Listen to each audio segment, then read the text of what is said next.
dias abençoados. Ontem estivemos aqui juntos, pensamos um pouco sobre a igreja, sobre a missão da igreja. Hoje eu tive o privilégio de participar também na Assembleia da Associação Batista do Oeste do Rio Grande do Norte. Momento também muito gostoso com os irmãos. Vários pastores que nós não vimos há algum tempo estavam presentes naquela Assembleia. Um momento muito importante para todos nós ali na presença do Senhor, também refletindo sobre a nossa responsabilidade com o Reino de Deus. O tema da associação é Vivendo o Reino de Deus. E hoje à tarde também tivemos um encontro muito bom com o conselho aqui, um lanche gostoso, é um momento especial na vida de todos nós aqui que participamos desse encontro. E agora estamos aqui, diante de Deus, impactados também. É um teatro, mas é um teatro que impacta a vida da gente. Porque isso é verdade. O que está acontecendo no Rio Grande do Norte, no Brasil e no mundo, não é pouca coisa. Muita gente está morrendo a cada dia sem conhecer Jesus, sem conhecer o Evangelho. E nós precisamos, como igreja, fazer alguma coisa pela nossa sociedade, pelo nosso povo, pela nossa gente. Então, pensando ainda na igreja que queremos ser, eu diria que nós precisamos ser uma igreja formada por discípulos de Jesus. Uma igreja que é formada por discípulos, ela se preocupa com pessoas. Por quê? Porque Jesus se preocupava com pessoas. Ele sempre se preocupou com gente. Jesus, ele não tinha um tempo para ficar o dia todo. Ele não tinha um escritório. Ele estava no meio do povo, vendo as necessidades das pessoas, amando as pessoas. Ele abraçava quem nunca tinha sido abraçado pela sociedade. Ele estava junto com pessoas que eram excluídas da sociedade, mas ele estava ali. E quando pensamos na vida do discípulo, o discípulo faz o que o seu mestre ensina. Então, uma igreja formada de discípulos de Jesus, ela vai ter o mesmo comportamento que Jesus tinha na sociedade. Aquela preocupação com gente. Lucas capítulo 14, de 25 a 33, que é um texto que nos ajuda a pensar em nossa vida como discípulos de Jesus. O que está faltando para que eu seja de fato um discípulo de Jesus? Ou eu poderia perguntar diferente: eu sou um discípulo de Cristo? Realmente tenho compromisso com Jesus, com sua palavra? Tenho praticado o Evangelho no dia a dia? São perguntas que precisamos fazer constantemente, porque nós precisamos ser uma igreja formada por discípulos de Jesus. E o texto diz assim: uma grande multidão o acompanhava, a partir do versículo 25. Uma grande multidão o acompanhava, e ele, voltando-se na direção dela, disse-lhe: se alguém vier a mim e amar o pai e a mãe, mulher e filhos, irmãos e irmãs, e até a própria vida, mais do que a mim, não pode ser meu discípulo. Quem não leva a sua cruz e não me segue, não pode ser meu discípulo.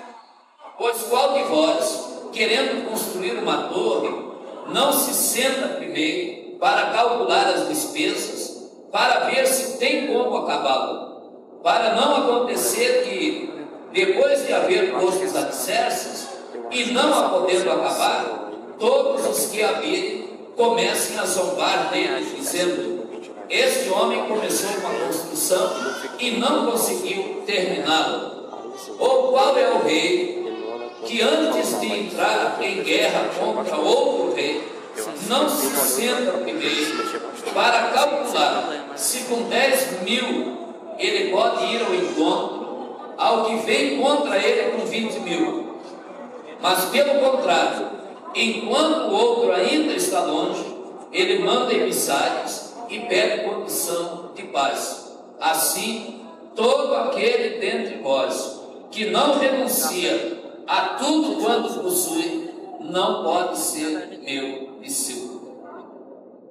Nós agradecemos a Deus pela tua palavra e pedimos ao Pai que o teu Espírito esteja nos conduzindo nesse momento. Ó Deus, que o Senhor esteja falando a cada coração aqui nesta noite. É o pedido que nós fazemos no nome de Jesus. Amém.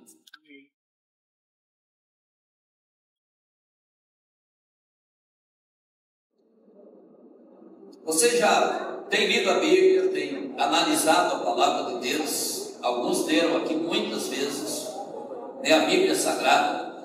E vocês perceberam que no Velho Testamento não consta a palavra igreja, nenhuma vez. Mas no Novo Testamento, principalmente nos Evangelhos, nós encontramos a palavra igreja nos Evangelhos somente 2 vezes. Nem Marcos, nem Lucas e nem João usou a palavra eclesia no grego. Apenas Mateus usou 2 vezes. No capítulo 16, que nós lemos ontem, versículo 18, quando ele disse: porque tu és Pedro, e sobre esta pedra edificarei a minha igreja, e as portas do inferno não prevalecerão contra ela, porque ela é minha. É só esse o motivo. Então, quando uma igreja pertence a Jesus, Satanás não tem poder sobre ela.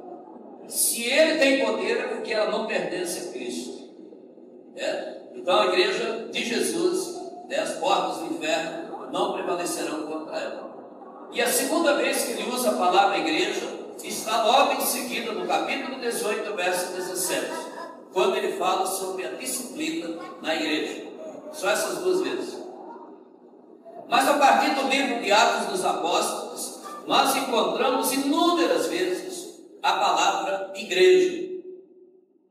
No meu entendimento, como eu disse ontem, não tem nenhuma organização ou instituição nesse mundo que se compare à igreja de Jesus Cristo, porque a igreja trabalha formando cidadãos para a eternidade. E infelizmente às vezes vemos pessoas falando mal da igreja, criticando a igreja, sem nenhum conhecimento da igreja, porque aqueles que conhecem não fazem isso, e sabem do valor da igreja para uma sociedade, e sabem do valor da igreja para a família. O que seria desse mundo sem esse povo chamado povo de Deus? Imagine, como seria a sociedade sem ninguém pregando o evangelho aqui, sem ninguém fazendo bem, sem nossa presença como batistas nas cracolândias desse Brasil, levando o evangelho, resgatando aquelas pessoas da rua. Milhares de pessoas deixaram de ser dependentes químicos por causa da igreja do Senhor Jesus, que ali estava presente e está presente, abraçando pessoas que às vezes tem que tapar o nariz porque estão cheirando mal. Vi pessoas que moravam na rua de 10, 12, 15 anos sem tomar um banho. Então você imagine que a roupa da pessoa já estava grudada à pele, e quando foram tirar a roupa, a pele saía junto. Então tiveram que colocar a pessoa de molho, várias horas de molho, quase meio dia de molho dentro de um tanque, para que a roupa pudesse soltar da pele. E aqueles irmãos estavam ali abraçando essas pessoas e cuidando delas, porque esse é o papel da igreja e a missão da igreja aqui nesse mundo. Então, quando pensamos na igreja, nós estamos pensando em algo muito especial, e não devemos confundir com alguns grupos que existem na sociedade, que não fazem nada mais e nada menos do que explorar financeiramente as pessoas. Tem grupos que se chamam igreja, que vivem para explorar, e eu conheço muitas pessoas que foram exploradas, perderam seu caminhão de fretes, perderam sua casa, perderam um monte de terrenos, porque essas igrejas pegaram tudo na promessa de abençoar a vida das pessoas, E eu conheço pessoalmente pessoas que vivem na rua hoje porque não tem onde morar. Para vocês terem ideia, eu conheço pessoas. Tem uma senhora que trabalha lá em casa que passou por isso, perdeu a sua casa porque entregou a chave a um desses pastores aí. Então entregou a casa e ficou absolutamente sem nada e a doença continuou. Então não podemos fazer nenhuma comparação com as coisas que existem por aí. Mas quando pensamos na igreja, a maioria dos missiólogos entende que a missão da igreja está expressa na grande comissão e que nós estamos aqui para fazer discípulos, para ajudar pessoas. E uma igreja, ela pode ser definida biblicamente como uma comunidade de discípulos de Jesus. É um grupo de discípulos. O que prejudica um pouco a igreja de hoje é que há pessoas que não são discípulos e pertencem às vezes ao hall de membros da igreja, não é isso? Nem todo mundo que está no hall de membros é discípulo de Jesus. E isso acontece em todos os lugares. Mas igreja é uma comunidade de discípulos comprometidos com o Senhor Jesus Cristo. E é muito importante porque a diferença na igreja está exatamente na sua formação, se ela é ou não é formada por discípulos. Por exemplo, uma igreja que tem um discipulado forte é uma igreja forte. Uma igreja que tem um discipulado fraco é uma igreja fraca. Uma igreja que vai ter muitos problemas e possivelmente daqui 3 ou 4 ou 5 décadas ela não vai mais existir.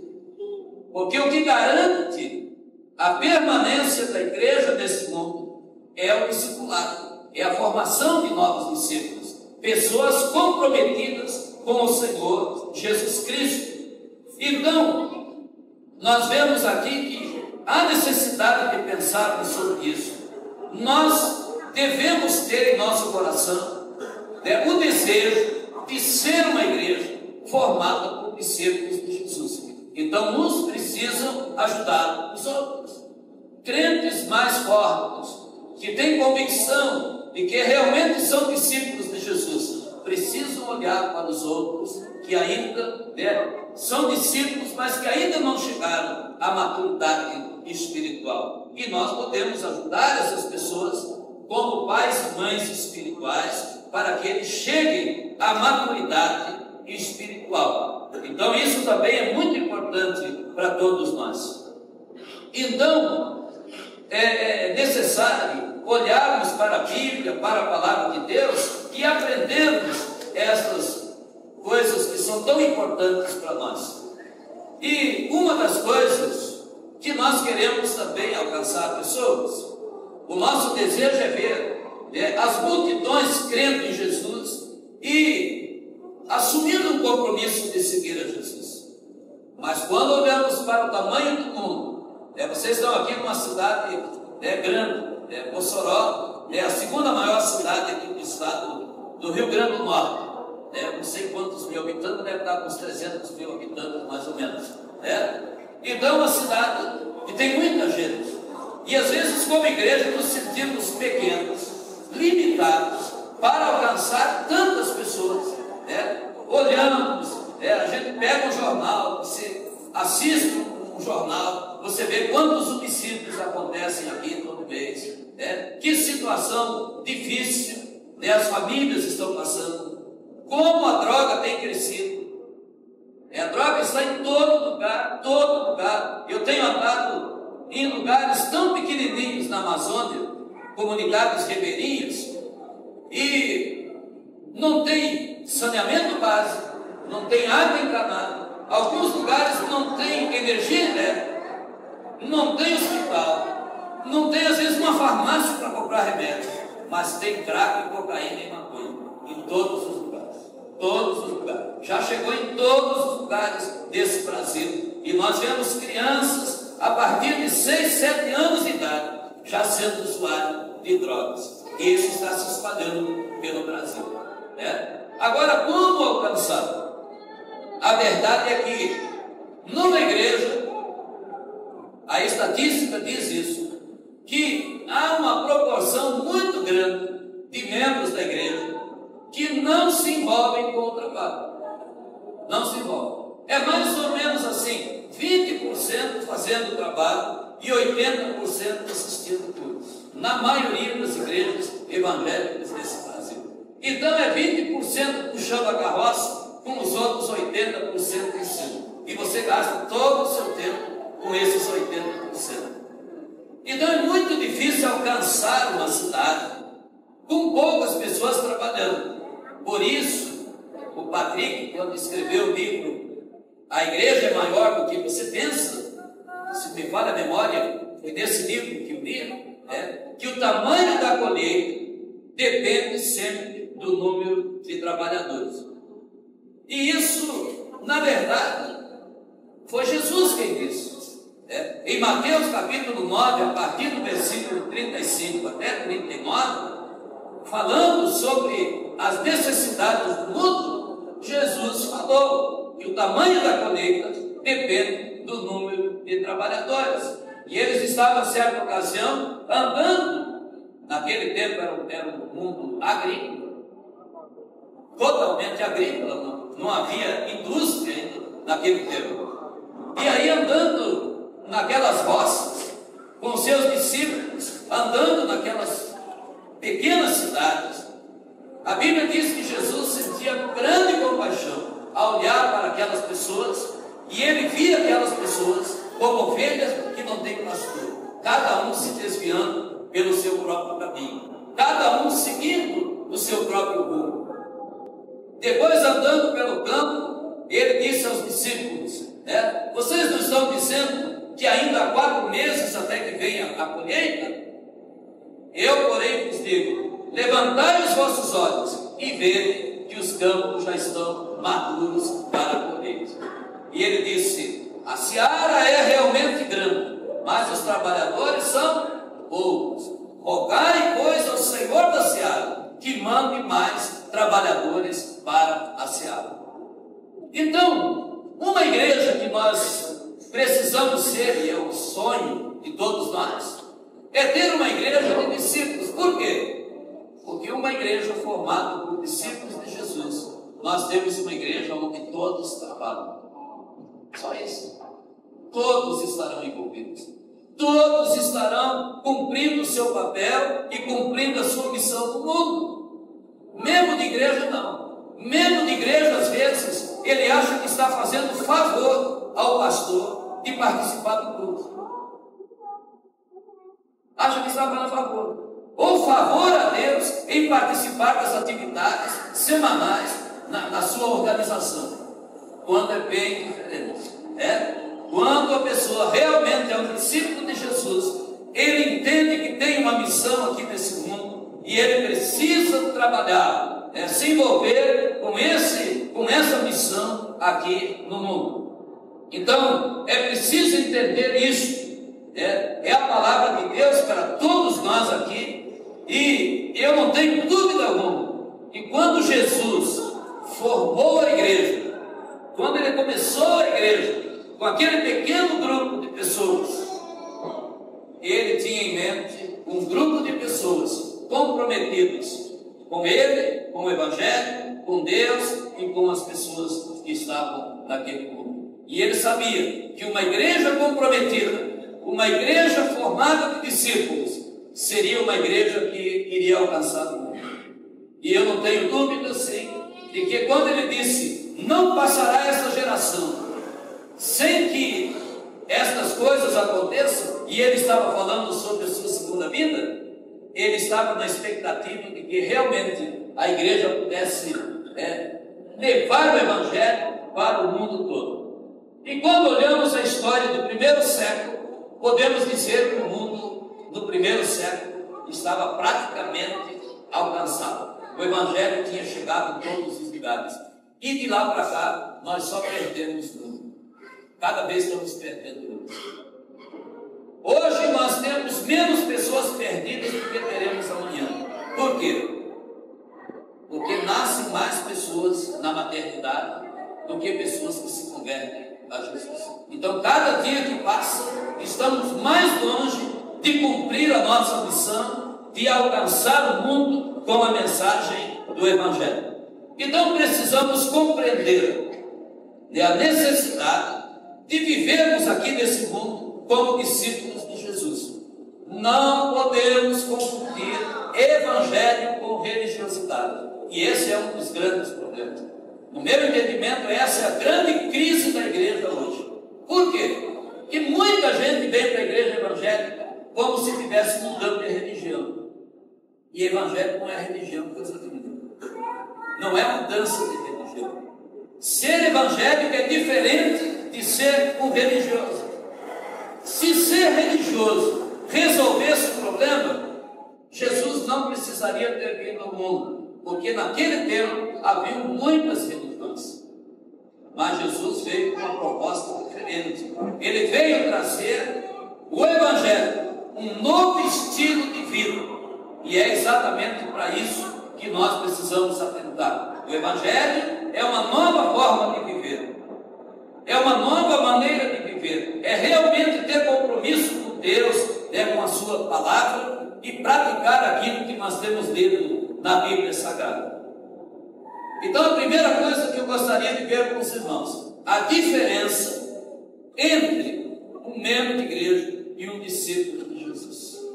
Há uma diferença drástica aqui. Ser discípulo de Jesus é muito mais do que ser membro de uma igreja.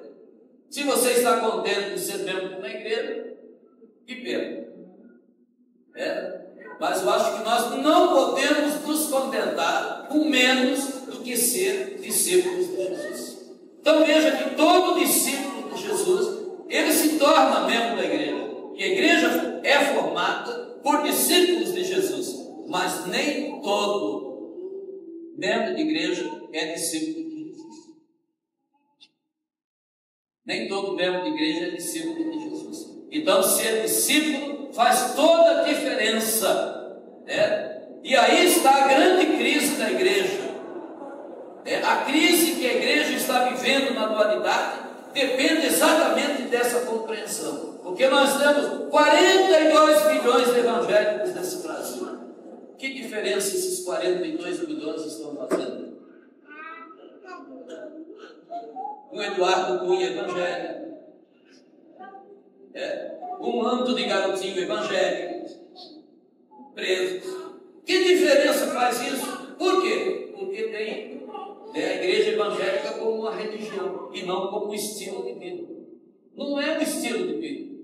E aí nós vamos vendo as coisas acontecendo por aí. Que pena, que testemunho negativo sobre o Evangelho de Jesus. E isso leva com que as pessoas olhem para a igreja evangélica com preconceito, por causa desses exemplos que estão aí, que o pessoal não perde tempo na mídia. Qualquer um pode fazer o que quiser, não cita o nome da religião, mas quando um evangélico faz qualquer coisa, está lá estampado em todos os canais de televisão, evangelho. Por quê? Porque todo mundo espera que o evangelho seja diferente. E é isso que Jesus espera de nós também, que todos sejamos diferentes. Então veja que os membros de igreja são muitos, mas os discípulos são poucos. Talvez se aplique aquela palavra de Jesus: muitos são chamados, mas poucos escolhidos. Quer dizer, muita gente vem, mas poucos que realmente assumem o compromisso de seguir a Jesus. Muitos querem a religião porque é uma religião boa, mas poucos realmente estão dispostos a assumir um compromisso com Jesus, com a sua palavra, de viver de acordo com o seu evangelho. E isso tem enfraquecido bastante o testemunho da igreja. Mas que bom que os irmãos escolheram esse tema. Que igreja queremos ser? E eu diria, que bom se nós fôssemos uma igreja formada exclusivamente de discípulos de Jesus. Que bom se nós pudéssemos viver isso, trazer essa diferença para a sociedade. Então, quando analisamos, por exemplo, nós temos um livro do pastor Diogo Carvalho. Ele escreveu um livro sobre relacionamento discipulador, abordando a teologia do relacionamento discipulador. E ele apresenta nesse livro a diferença entre o discipulado vivido na maioria das igrejas e o discipulado apresentado por Jesus. Então tem lá um capítulo do livro que vai falar sobre isso. E ele diz o seguinte: o discipulado moderno é realizado com pessoas convertidas, baseado em uma série de estudos, desenvolvido em uma sala de aula, é preparo para o batismo e é responsabilidade do pastor ou um líder indicado pelo pastor. Ao passo que discipulado apresentado por Jesus é realizado com pessoas interessadas, não é convertida não, pessoas interessadas, baseadas em um relacionamento desenvolvido pessoalmente e em pequenos grupos, e prepara pessoas para a vida e para a multiplicação, e é responsabilidade de todos os discípulos de Jesus.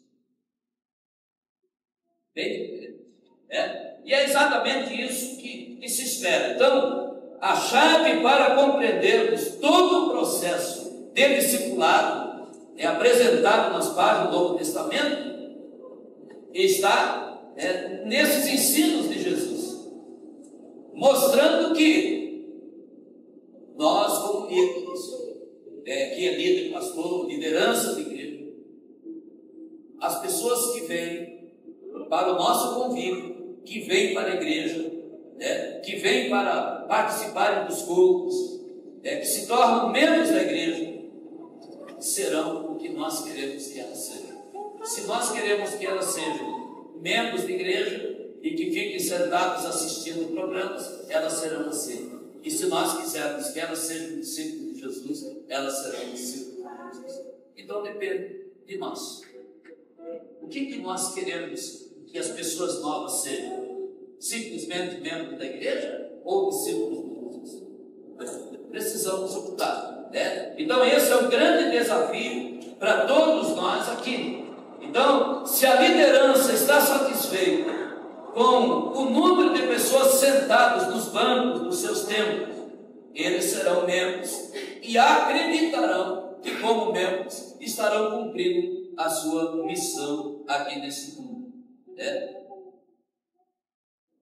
Mas quando olhamos para o ensino dos apóstolos, para o ensino de Jesus, então nós vemos que Ele espera muito mais de cada um de nós. Ele deseja que nós sejamos seus discípulos. E nós precisamos sair daqui nessa noite com a certeza de que realmente somos discípulos de Jesus. Então é hora de entendermos que nós temos um chamado, temos uma missão para cumprir nesse mundo, e que o futuro da igreja depende de cumprirmos ou não a nossa missão aqui. Meus irmãos, o que eu tenho lido de história do cristianismo na Europa, história do cristianismo na América do Norte, principalmente Canadá, Estados Unidos, pegando aquela parte dali, história do que está acontecendo já na América do Sul, países como Uruguai, Paraguai, Argentina, Venezuela e outros, é assustador. É o que está acontecendo. Nós temos muitos tempos fechados. Eu estive há uns 3 meses com um missionário que veio de Portugal.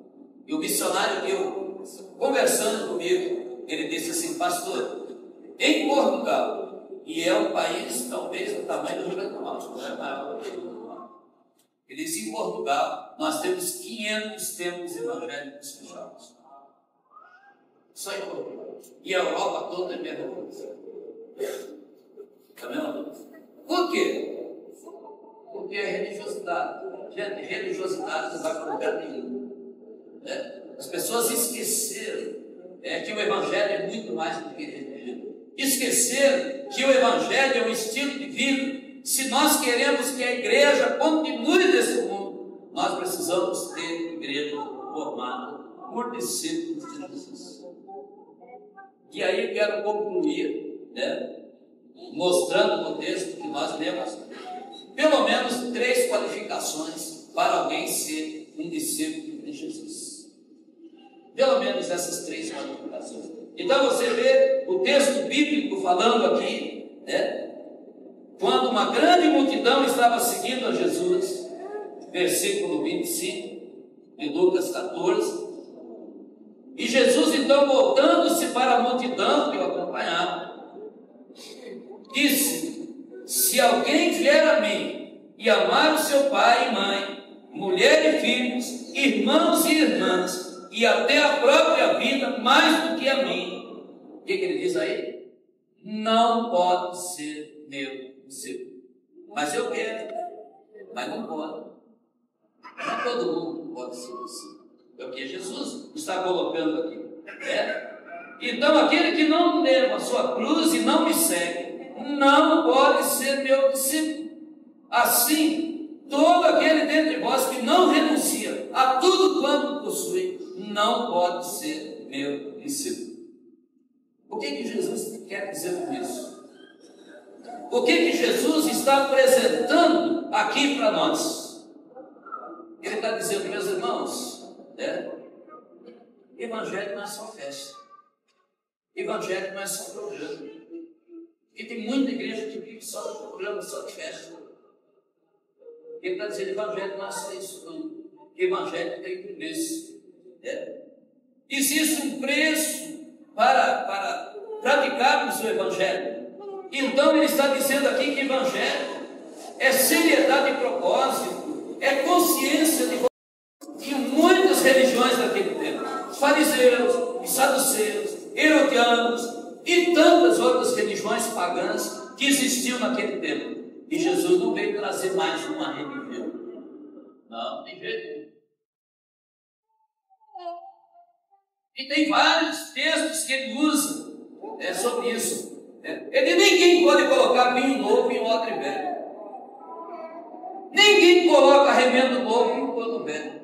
O que ele está dizendo com isso? O que eu vim trazer é muito diferente, é novo, é diferente de tudo que vocês viram até hoje. Não é remendo na sua vida religiosa.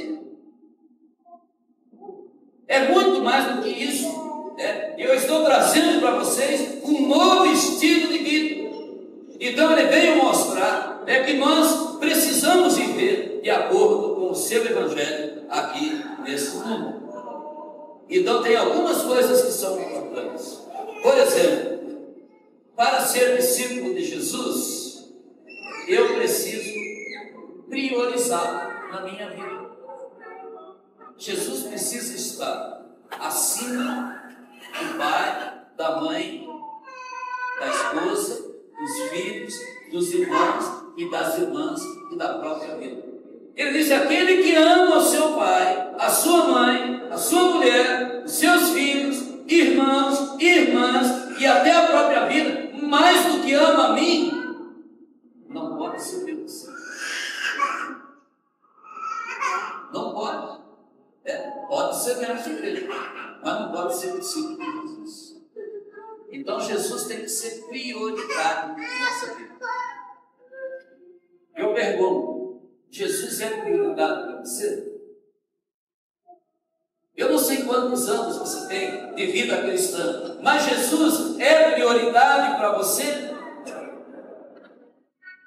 Jesus precisa estar acima de tudo, acima de tudo.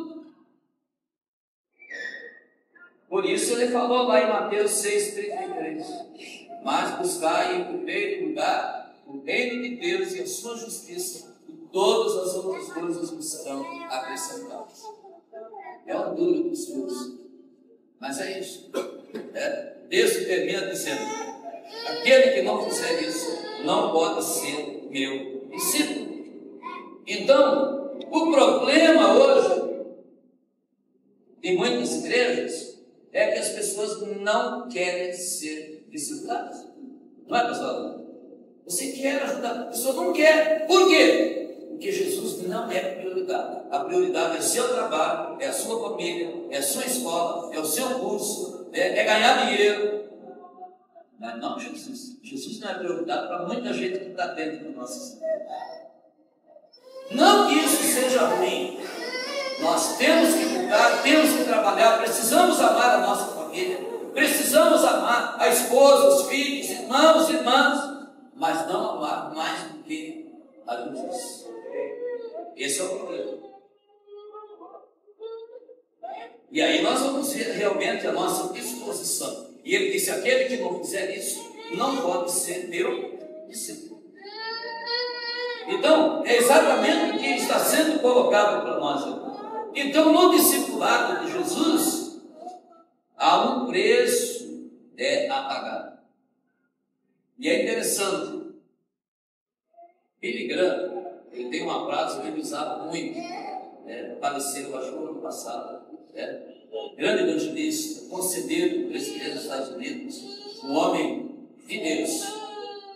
E ele diz assim: a salvação é de graça, mas o discipulado custa tudo o que nós temos. A salvação é de graça. Pela graça sois salvos por meio da fé. Isso não vem de vós, é um presente de Deus. Não vem de obras para que ninguém se glorie. Mas discipulado custa um real. É disposição para gastar tempo. Você vai aprender a orar, vai aprender a estudar a Bíblia, vai aprender a praticar a Bíblia. Porque tem gente que lê a Bíblia todo ano, mas não pratica nem um versículo. E a base da vida cristã sempre foi e será a prática do Evangelho de nosso Senhor e Salvador Jesus Cristo. Aí ele diz aqui no versículo 27, quem não leva a sua cruz e não me segue, não pode ser meu discípulo. Ele está falando o quê? O preço que temos a pagar. Cruz, naquele tempo, era símbolo de pena de morte. Tomar a cruz e levar a cruz era sinônimo do morrer. Ele disse: quem tomar a sua cruz e não quer após mim, não pode ser meu discípulo. Então, o que ele está dizendo? Que para ser discípulo de Jesus, nós precisamos morrer para este mundo, para esta vida, e viver para Deus. É a morte do ego, é o nosso eu que quer estar no trono. E aí nós passamos a ver as coisas com os olhos de Deus. Quando o nosso ego é crucificado, nós passamos a ver as coisas com os olhos de Deus, a ouvir com os ouvidos de Deus. Nós começamos a pensar da maneira que Deus pensa, e o mundo se torna todo diferente à nossa volta, porque aí sim nós estamos entendendo o que de fato significa ser discípulo de Jesus. É fazer a vontade do Pai. É o que Jesus disse: a minha comida e a minha bebida é fazer a vontade daquele que me enviou. A comida e bebida, comida e água são as coisas mais importantes da vida. Você não sobrevive sem água e sem comida. E ele disse: a minha comida e a minha bebida é fazer a vontade do meu Pai que me enviou. É ter essa disposição de obedecer a Deus. E finalmente, no versículo 33, ele fala sobre renúncias. E ele então diz assim: todo aquele dentro de vós que não renuncia a tudo quanto possui, não pode ser meu discípulo. Renunciar o quê? Tudo que me atrapalha na minha vida espiritual. Tudo. Tem coisas que não atrapalham, mas tem coisas que atrapalham. Internet não pensa, mas tem gente gastando 10 horas por dia na internet e nem 1 hora para ler a Bíblia e orar. Televisão é boa, mas tem gente que vê televisão demais. Não dá tempo para ler a Bíblia e orar. Então, são coisas que eu preciso ter controle sobre elas. Há algumas pesquisas aí sobre isso. O Diogo colocou no livro Relacionamento Discipulador, que uma pessoa em média no Brasil gasta mais de 5 horas de televisão por dia. A média do brasileiro, mais de 5 horas por dia. Aí não ora, não lê a Bíblia, falta de oração, o que acontece? O diabo que viu. Mas não tem tempo de orar. Nós não temos mais intercessores. Não há pessoas que realmente se coloquem na brecha em favor daqueles que se encontram perdidos em nossos dias. Então precisamos olhar para isso. Meus irmãos, é necessário. Aquele que não fizer isso não pode ser discípulo de Jesus. Então, quando você morre para si, você se torna um discípulo de Jesus. E discípulos foram criados para se multiplicar. Em João capítulo 15, verso 5, Jesus diz assim: se alguém permanecer em mim e eu nele, esse dá muito fruto, porque sem mim nada vocês podem fazer. Então o discípulo de Jesus é alguém que dá fruto, dá muito fruto. Então veja que não há chamado mais importante do que esse. Outros versículos ele diz: pelos frutos vocês os conhecerão. Conhece o discípulo pelo fruto que ele dá. Então isso é importante para nós. Então revela o quanto Deus está interessado que a igreja seja formada por discípulos e não simplesmente por membros. Então a igreja que eu quero ser deve ser uma igreja formada por discípulos, e eu preciso ser um discípulo de Jesus. Precisa começar em mim, precisa começar na minha vida. Então esse é o desafio para todos nós que nos encontramos aqui nesta noite. É a palavra de Deus, exatamente do jeito que Jesus a colocou. E nós precisamos nos curvar diante da Bíblia e concordar em que a Bíblia está certa e que nós estamos errados. Só isso. Porque às vezes a gente acha: não, eu estou certo, a Bíblia está errada. Não, a Bíblia está certa e nós temos um comportamento diferente daquilo que Jesus espera para nós. Então isso aqui é algo muito precioso. E meus irmãos, que esse seja o profundo desejo do nosso coração. Possamos sair daqui com um desejo de ser discípulos de Jesus. Eu quero ser um discípulo de Jesus. Que você também tenha no seu coração o desejo de ser um discípulo de Jesus. Amém? Então que Deus nos abençoe. Nós agradecemos a Deus pela tua palavra e pedimos ao Pai que o Senhor nos ajude a colocar em prática na nossa vida. É a oração que nós fazemos no nome de Jesus. Amém. Vamos por